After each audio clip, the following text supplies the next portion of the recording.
BS99 news కి స్వాగతం. వీటిలో ముందుగా హెడ్లైన్స్ చూద్దాం.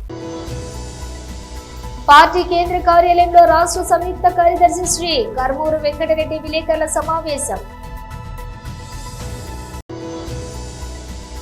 రాష్ట్రమంతటా శుక్రవారం జనసేన ఆధ్వర్యంలో మానవహారాలు. పహల్గాంలోని ఉగ్రవాదుల దాడిలో మృతులకు సంతాపం. విశాఖపట్నంలో మంత్రి నిమ్మల రామానాయుడు ప్రెస్ మీట్.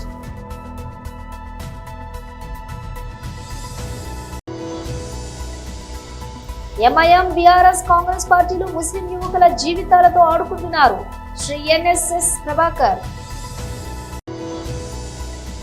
ఎల్కతుర్తిలో మీడియాతో మాట్లాడుతున్న బీఆర్ఎస్ వర్కింగ్ ప్రెసిడెంట్ కేటీఆర్.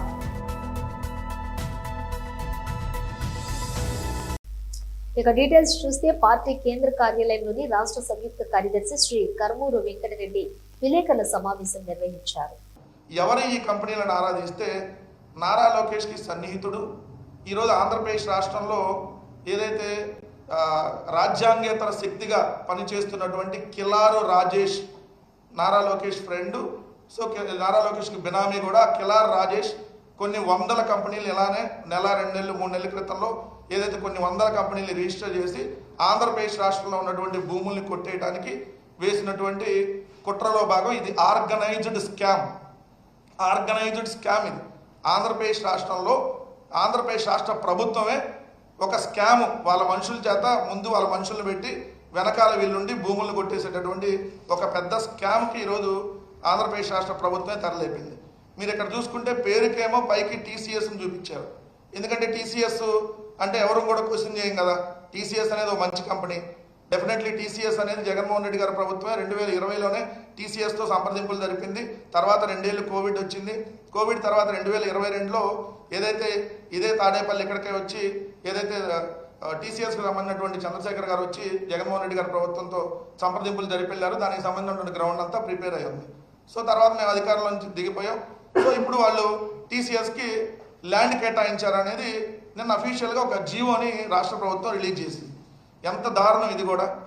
ఎందుకంటే ఇప్పుడు ఇది గవర్నమెంట్ అఫీషియల్ జీవో 21/4/2025 గవర్నమెంట్ అఫీషియల్గా టీసీఎస్కి భూములు కేటాయిస్తూ ఇచ్చినటువంటి జీవో. ఈ జీవో కాపీలో 2వ పేజీలో మీరు చూస్తే 8 సీరియల్ నెంబర్ 8లో the government after careful examination of the proposal and keeping in view the recommendations of the state investment promotion board SIPB and the Honorable Council of Ministers hereby approves the allotment of land for the entire 21.16 acres at 99 paisa in IT Hills number 3 Visakhapatnam Tata Consultancy Service Limited. అంటే మొన్నటిదాకా అందరూ ఏమనుకున్నారు, ఎకరం 99 పైసలకు ఇచ్చారు అనుకున్నారు. కాదండి, 21.16 ఎకరాల మొత్తాన్ని 99 పైసలకి అమ్మేశారు టీసీఎస్కి. అంటే అసలు ఆంధ్రప్రదేశ్ రాష్ట్రం అంత చీప్గా కనపడుతుందా? ఎక్కడన్నా అసలు 99 పైసలకి ల్యాండ్లు అమ్మేయటం అనేది, 100,000 కోట్ల రూపాయలు విలువైనటువంటి భూములు అమ్మేయటం అనేది అసలు ఈ భారతదేశంలో ఎక్కడన్నా ఉందా? ఎందుకంటే మీకు ఎక్కడైనా భూములు కేటాయింపు జరిగితే సపోజ్ అక్కడ ఎకరం 50 కోట్లు ఉందనుకోండి, 10 కోట్లకో లేదంటే ఒక 20 కోట్లకో సగం ధరకో లేదంటే 40% ధరకో కట్టబెడతారు. ఉచితంగా 21.16 ఎకరాలు టీసీఎస్ పేరుతో టీసీఎస్కి ఇచ్చారంటే మనం ఎవరో క్వశ్చన్ చేయం కదా. అంటే ఇప్పుడు మళ్ళీ వీళ్ళు క్వశ్చన్ చేస్తే ఏమంటారు, టీసీఎస్ అనే సంస్థ వస్తుంటే ఇక్కడ మీరు ఉద్యోగాలని రానియకుండా అడ్డుపడతారా లేదంటే కంపెనీలు రానియకుండా అడ్డుపడతారా? వాళ్ళు ఏం చెప్పారు, 12,000 మందికి ఉద్యోగాలు ఇస్తామని చెప్పారు. అంటే 12,000 మందికి ఆంధ్రప్రదేశ్ వాళ్ళకే ఉద్యోగాలు ఇస్తారా? జగన్మోహన్ రెడ్డి గారు ఉన్నప్పుడు 75% స్థానికులకి ఇవ్వాలని నిబంధన పెడితే ఇప్పుడున్నటువంటి ఈ పార్టీలు ఎవరైతే ఉన్నారో తెలుగుదేశం, జనసేన, బీజేపీ, అమ్మో మీరు ఇక్కడ స్థానికులకు 75% అంటే కంపెనీలు ఎట్ట వస్తాయి అన్నారు. మరి ఇప్పుడు ఈ 12,000 ఉద్యోగాల్లో ఒక 2,000 ఎన్నో ఆంధ్ర. రాష్ట్రమంతటా శుక్రవారం జనసేన ఆధ్వర్యంలో మానవహారాలు. పహల్గాం ఉగ్రవాదుల దాడిలోని మృతులకు సంతాపం.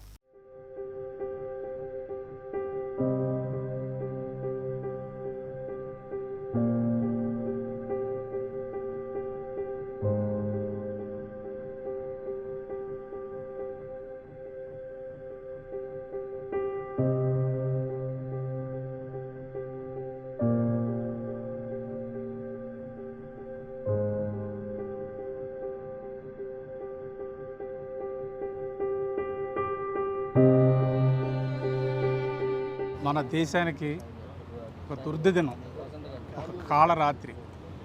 కాశ్మీర్లోని పెహల్గాంలో 27 మంది అమాయకులను టెర్రరిస్టులు ఊతకోత కోయడం అంటే చాలా దిగ్భ్రాంతికరం, చాలా బాధాకరం.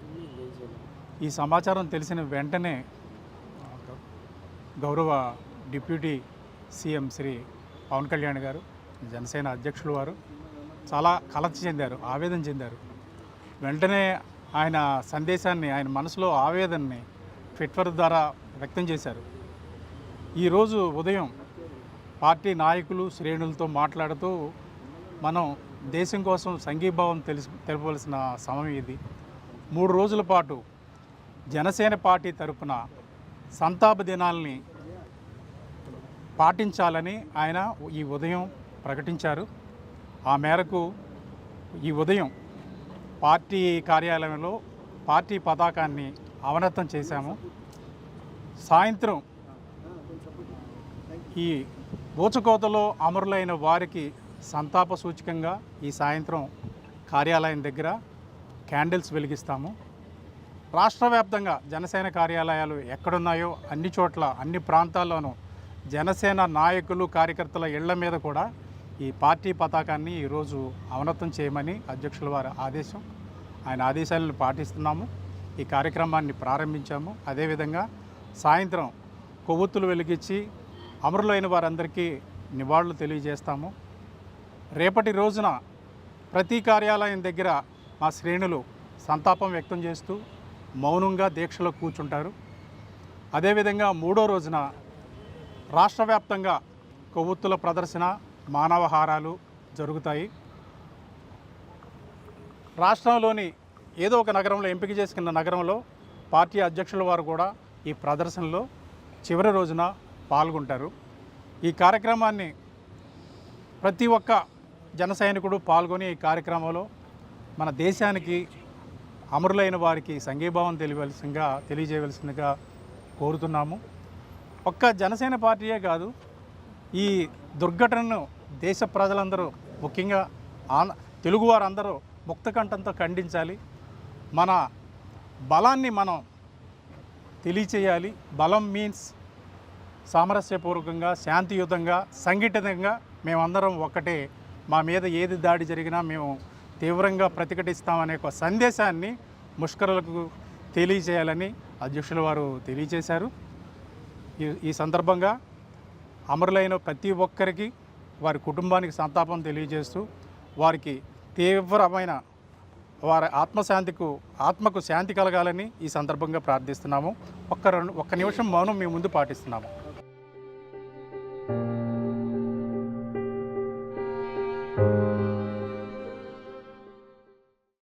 విశాఖపట్నంలో మంత్రి నిమ్మల రామానాయుడు ప్రెస్ మీట్ నిర్వహించారు.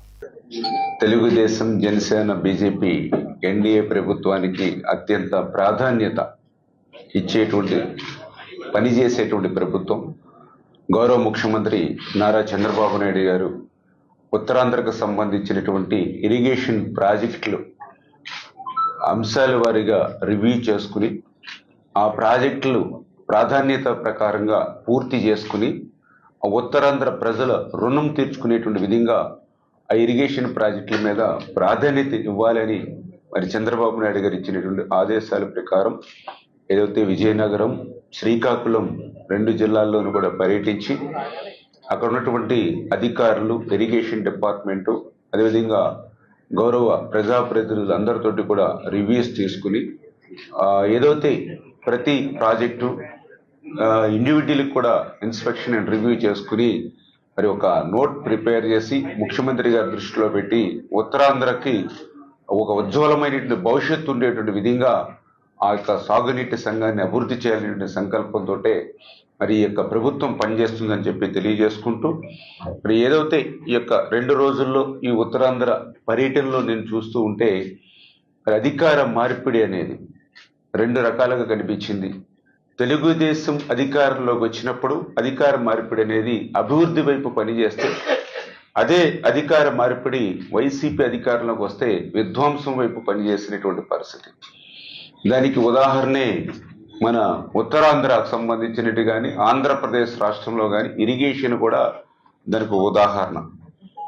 ఇరిగేషన్ శాఖ కూడా ఇంత విధ్వంసానికి గురైంది అని అంటే ఆ రోజు 2014, 2019 5 సంవత్సరాల తెలుగుదేశం ప్రభుత్వ హయాంలో 7 లక్షల కోట్ల బడ్జెట్ ఆ రోజు మాకు ఉంటే అందులో 72,000 కోట్ల రూపాయలు ఇరిగేషన్కి మేము కేటాయింపులు ఇచ్చాము ఆ రోజు 5 yearsలో.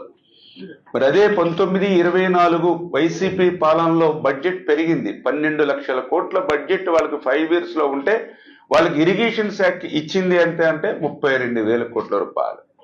మరి 32,000 కోట్ల రూపాయలు కూడా ఖర్చు పెట్టింది ఎంత అంటే 20,000 కోట్ల రూపాయలు. అందులో కూడా మళ్ళీ వాళ్ళ సగం పనులు అవినీతికే పోయినటువంటి పరిస్థితి. అంటే ఎంత డిఫరెన్స్ ఉందో చూడండి.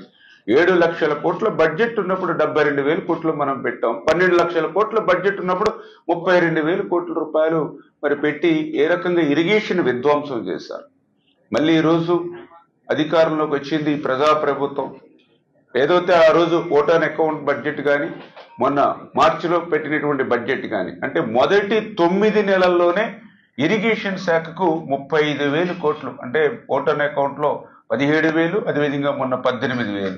అంటే వాళ్ళు 5 సంవత్సరాల్లో ఎంఐఎం, బీఆర్ఎస్, కాంగ్రెస్ పార్టీలు వారి యొక్క సంకుచిత రాజకీయ స్వభావాల కోసం సాధారణ సామాన్య ముస్లిం యువకుల జీవితాలతో ఆడుకుంటున్నారు.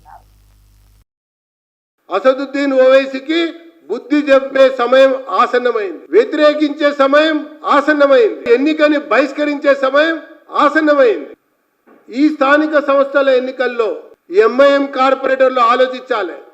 నిజంగా మనం ప్రాతినిధ్యం వహిస్తున్నటువంటి సమాజానికి మనం పనిచేస్తున్నామా? కుటుంబ నాయకత్వం కింద ఇంకా ఎంతకాలం ఉండాలన్నటువంటి విషయాన్ని ఎంఐఎం కార్పొరేటర్లు ఆలోచించాలి. మన రాష్ట్రంలోనే వక్ఫ్కు సంబంధించినటువంటి ఒక భూముల వివరాల్లోకి వెళ్తే 77,538 ఎకరాల వక్ఫ్ భూమి ఉంది అని లెక్కలు చెప్తుంటే 75% ఈ భూములు వివాదంలో అన్నా ఉన్నాయి, ఆక్రమణల్లో అన్నా ఉన్నాయి అని చెప్పని వివరాలు తెలియజేస్తా ఉన్నాయి. న్యాయపరమైన వివాదం కావచ్చు, ఆక్రమణలంటే ఈ కుటుంబమే, ఆక్రమణలంటే ఈ ఎంఐఎం నాయకులే, ఆక్రమం అంటే ఈ ఎంఐఎం యొక్క పరంపరలో వస్తున్నటువంటి ఒక వ్యక్తులే ఆక్రమించుకుని వాటిని ఎంజాయ్ చేస్తా ఉన్నారు. ఎందుకు ఈ యొక్క అంశాన్ని ప్రస్తావిస్తున్నామంటే కారణం ముస్లిం పేదల యొక్క సంక్షేమం కొరకు పని చేయని నాయకులు వీళ్ళు, సంక్షేమం కొరకు ఆలోచించని నాయకులు వీళ్ళు. హైదరాబాద్ లో ముస్లింలలో నిరుద్యోగం పెరిగింది, ముస్లింలలో నిరక్షరాస్యత పెరిగింది, ముస్లింలలో దారిద్ర్యం పెరిగింది, ముస్లింలలో అనేక రకాలుగా అనైతిక కార్యక్రమాలు పెరిగినాయి. కారణం వీరి సంకుచిత రాజకీయ ప్రయోజనాల కోసం ఆ సాధారణ సామాన్య ముస్లిం యువకుల జీవితాలతో ఆడుకుంటూ పబ్బం గడుపుకుంటూ తాత, తండ్రి, కొడుకు, మనవడు మాత్రమే ఈ హైదరాబాద్ ని ఏలాలి అన్నట్టుగా వ్యవహరిస్తున్నటువంటి తరుణం సమయంలో ఆ కార్పొరేటర్లకి ఎంఐఎంకి బుద్ధి చెప్పేటువంటి సమయం ఈ స్థానిక సంస్థల ఎన్నికల ద్వారా వచ్చింది అన్నటువంటి విషయాన్ని గుర్తు చేయడం కొరకు ఈ అంశాలను తెలియదు. ఎల్కతుర్తిలోని మీడియాతో మాట్లాడుతున్న బీఆర్ఎస్ వర్కింగ్ ప్రెసిడెంట్ కేసీఆర్ గారి నాయకత్వంలో తెలంగాణ రాష్ట్ర ఏర్పాటు కోసం ఆనాడు 24 సంవత్సరాల కిందట ఒక ఉద్యమ సంస్థగా ఏర్పడి తర్వాత 14 సంవత్సరాల పాటు తెలంగాణ ప్రజలని ఎక్కడికక్కడ సమీకరిస్తూ తెలంగాణ రాష్ట్ర ఏర్పాటు ఆవశ్యకతను జాతీయ రాజకీయ వ్యవస్థకు అట్లాగే దేశంలోని వివిధ సమూహాలకు ఎప్పటికప్పుడు 14 సంవత్సరాల ఉద్యమ కాలంలో వివరిస్తూ ప్రతి సమస్య మీద పోరాడుతూ డాక్టర్ బాబాసాహెబ్ అంబేద్కర్ గారు చెప్పిన విధంగా బోధించు, సమీకరించు, పోరాడు అనే ఆ పోరాట తత్వాన్ని సంపూర్ణంగా ఆకలింపు చేసుకొని ప్రజాస్వామ్య పద్ధతుల్లోనే తెలంగాణ సాధించాలి అనే ఒక నినాదంతో 2001 ఏప్రిల్ 27 నాడు పురుడు పోసుకున్న సంస్థ టిఆర్ఎస్. టిఆర్ఎస్ అనే పార్టీకి ఒక విశిష్టత, ఒక ప్రత్యేకత ఉన్నది. ఉమ్మడి ఆంధ్రప్రదేశ్లో ప్రస్తుతం ఉన్న 2 తెలుగు రాష్ట్రాల్లో మనం తీసుకుంటే స్వాతంత్రం వచ్చిన తర్వాత భారతదేశానికి ఎన్నో రాజకీయ సంస్థలు, ఎన్నో ఉద్యమ సంస్థలు పుట్టినాయి, అదే స్థాయిలో మాయమైపోయినాయి. కానీ ఒక అధికార పార్టీగా, ఉద్యమ పార్టీగా, ప్రతిపక్ష పార్టీగా ఇన్ని పాత్రల్లో 25 ఏళ్ళు పూర్తి చేసుకొని 24 ఏళ్ళు పూర్తి చేసుకొని 25వ సంవత్సరంలో అడుగు పెడుతున్న విశిష్టత టీఆర్ఎస్ పార్టీకి ఉన్నది. తెలుగు రాష్ట్రాలు రెండు చూస్తే 2 పార్టీలు మాత్రమే విజయవంతంగా 2.5 దశాబ్దాలు గడిపిన పార్టీలు, 2.5 దశాబ్దాలు నిలదొక్కున్న పార్టీలు 2 మాత్రమే స్వాతంత్రానంతరం పుట్టిన పార్టీలు. అందులో మొదటిది ఎన్టీ రామారావు గారు స్థాపించిన తెలుగుదేశం పార్టీ అయితే, రెండవది మా నాయకుడు, మనందరి నాయకుడు పెద్దలు కేసీఆర్ గారి నాయకత్వంలో తెలంగాణ రాష్ట్ర సాధనే లక్ష్యంగా హిమాలయాల స్థాయికి తెలంగాణ అస్తిత్వాన్ని తీసుకొని పోయిన పార్టీ టీఆర్ఎస్ పార్టీ. 14 ఏళ్ళు ఉద్యమం, ఆ తర్వాత దాదాపు 10 ఏళ్ళు అధికార పార్టీగా, మళ్ళీ గత 16 నెలలుగా ప్రతిపక్ష పార్టీగా ప్రజలు ఏ బాధ్యత ఇస్తే ఆ బాధ్యతని అద్భుతంగా నిర్వహిస్తూ తెలంగాణ ప్రజల గొంతుకగా ఇవాళ దేశం మొత్తంలో కూడా గుర్తింపు తెచ్చుకున్న పార్టీ టీఆర్ఎస్, ఇప్పుడు బీఆర్ఎస్. అదేవిధంగా తెలంగాణ ప్రజల గుండె ధైర్యం ఈ గులాబీ జెండా అనే మాట నేను మీ అందరికీ గుర్తు చేస్తా ఉన్నాను. ఈరోజు ప్రతిపక్ష పార్టీగా హీరో నాని, కేజీఎఫ్ ఫేమ్ నటి శ్రీనిధి శెట్టి జంటగా నటించిన హిట్ 3 చిత్రం మే 1వ తేదీన విడుదలకు సిద్ధమవుతోంది. శైలేష్ కొలను దర్శకత్వం వహించిన సినిమా ఇది. ప్రస్తుతం ఈ చిత్ర బృందం ప్రచార కార్యక్రమాల్లో చురుగ్గా పాల్గొంటోంది. ఈ సందర్భంగా నాని, శ్రీనిధి శెట్టి ఓ ప్రత్యేక ఇంటర్వ్యూలో పాల్గొని సినిమాకు సంబంధించినటువంటి పలు ఆసక్తికర విషయాలను, తమ అనుభవాలను ప్రేక్షకులతో పంచుకున్నారు. టాలీవుడ్ లోకి అడుగుపెట్టినప్పుడు మొదట్లో కొంత ఆందోళన చెందారని, అయితే నేచురల్ స్టార్ నానితో కలిసి పనిచేయడం ప్రారంభించాక ఆ వాతావరణం ఎంతో సౌకర్యవంతంగా మారిందని కన్నడ బ్యూటీ శ్రీనిధి శెట్టి తెలిపారు. తెలుగు భాషను నేర్చుకోవడం గురించి మాట్లాడుతూ 70% భాషపై పట్టు సాధించానని అనుకుంటున్నానని, తెలుగు శబ్దాలు, సంభాషణలు వినడానికి చాలా బాగున్నాయని అన్నారు. నాని చిత్ర బృందం సహాయంతో వేగంగా తెలుగు నేర్చుకోగలిగారని వివరించారు. ఇక నాని మాట్లాడుతూ శ్రీనిధి అంకిత భావాన్ని, భాషను వేగంగా నేర్చుకుంటున్న తీరును ప్రశంసించారు. ఆమె ఉత్సాహం సెట్ కు కొత్త ఉత్తేజాన్ని తీసుకొచ్చిందని చెప్పి ఆయన పేర్కొన్నారు. ఈ చిత్రానికి ప్రధానంగా నటుడిగానే తన బాధ్యత నిర్వర్తించానని స్పష్టం చేశారు. సాధారణంగా తాను కథతో మమేకమే ప్రయాణించడానికి ఇష్టపడతానని, కానీ ఈ సినిమా విషయంలో దర్శకుడి ప్రతిభపై పూర్తి నమ్మకం ఉంచి నటనపైనే దృష్టి సారించానని చెప్పారు. మిక్కీ జే మేయర్ సంగీతం ఈ సినిమాకి హైలైట్ గా నిలుస్తుందని అభిప్రాయాన్ని వ్యక్తం చేశారు. కశ్మీర్ లో జరిగిన ఉగ్రవాద దాడిని ఖండిస్తూ రామగుండం నియోజకవర్గం శాసనసభ్యులు మక్కన్ సింగ్ రాజ్ ఠాకూర్ ఎమ్మెల్యే క్యాంపు కార్యాలయంలో కాంగ్రెస్ పార్టీ నాయకులతో కలిసి ప్రెస్ మీట్ నిర్వహించి మాట్లాడారు.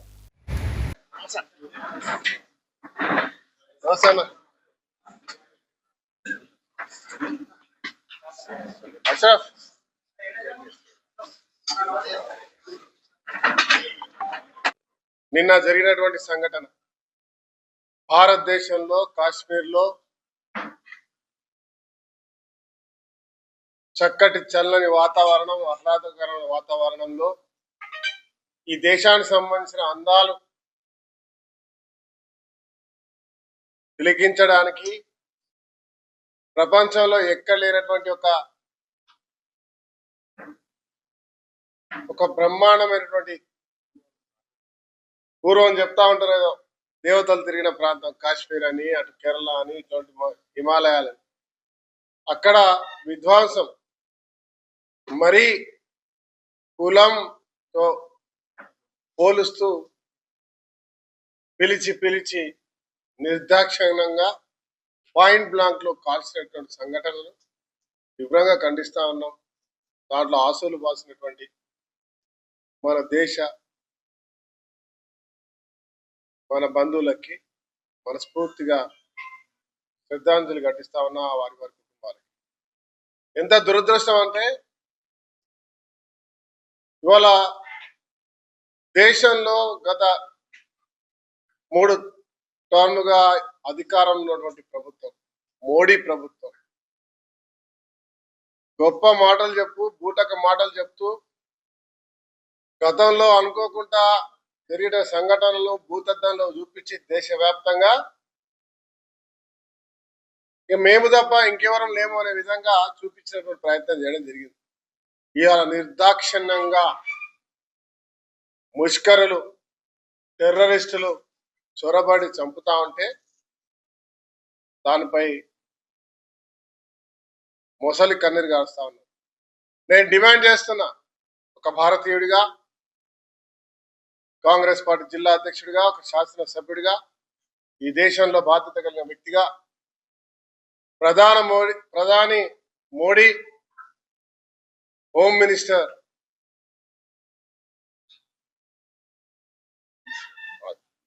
అమిత్ షా వెంటనే రాజీనామా చేయాలి, పూర్తి బాధ్యత వహిస్తూ దేశానికి క్షమాపణ చెప్పాలని చెప్పి డిమాండ్ చేస్తా ఉన్నా.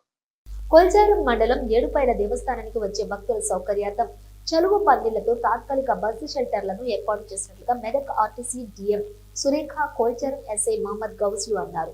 మంగళవారం నాడు కొల్చారం మండలం కొత్తపల్లి టీ జంక్షన్ వద్ద నేషనల్ హైవేకు పక్కన చలువ పందిళ్లతో బస్సు షెల్టర్ ను స్థానిక SI Mohammed Ghouse, revenue inspector Prabhakar తో కలిసి RTC DM Surekha bus shelter ను ప్రారంభించారు. అనంతరం బస్ షెల్టర్ లోనే ప్రయాణికుల సౌకర్యార్థం చలివేంద్రాన్ని కూడా ప్రారంభించారు. ఈ సందర్భంగా డిఎం సురేఖ ఎస్ఐ మహమ్మద్ గౌస్లు మాట్లాడుతూ రెవెన్యూ, స్థానిక ప్రజాప్రతినిధుల సహకారంతో ప్రయాణికుల సౌకర్యార్థం బస్ షెల్టర్ ను ఏర్పాటు చేసినట్లుగా ప్రయాణికులు సద్వినియోగం చేసుకోవాలని అన్నారు.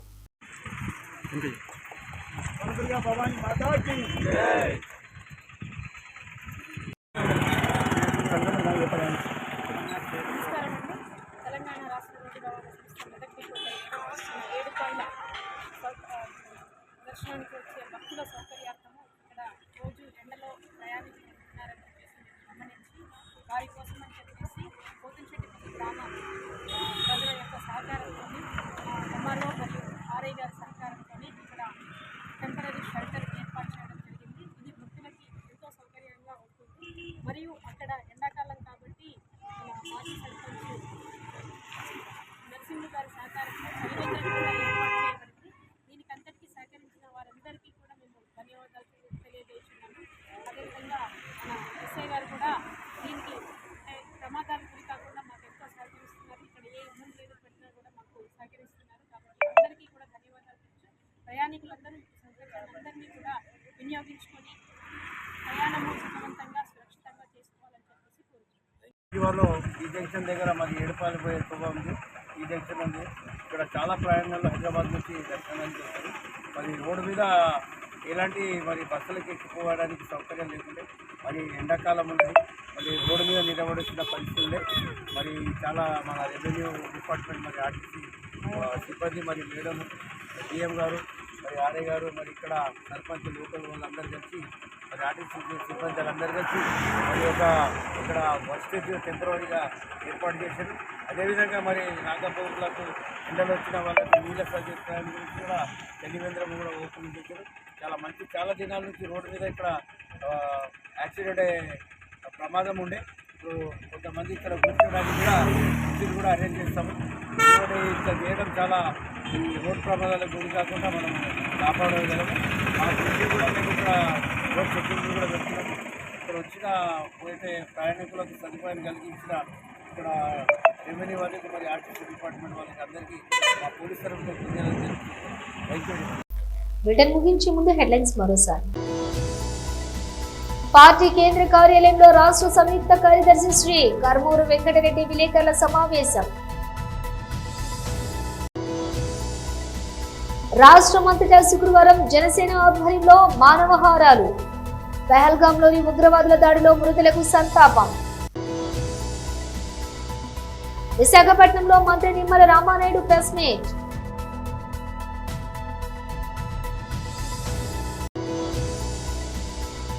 ఎంఐఎం, బీఆర్ఎస్, కాంగ్రెస్ పార్టీలు ముస్లిం యువకుల జీవితాలతో ఆడుకుంటున్నారు. శ్రీ ఎన్ఎస్ఎస్ ప్రభాకర్. ఎల్కతుర్తిలో మీడియాతో మాట్లాడుతున్న బీఆర్ఎస్ వర్కింగ్ ప్రెసిడెంట్ కేటీఆర్. ఇవి బులెటిన్ విశేషాలు. మరో బులెటిన్తో మళ్ళీ కలుద్దాం.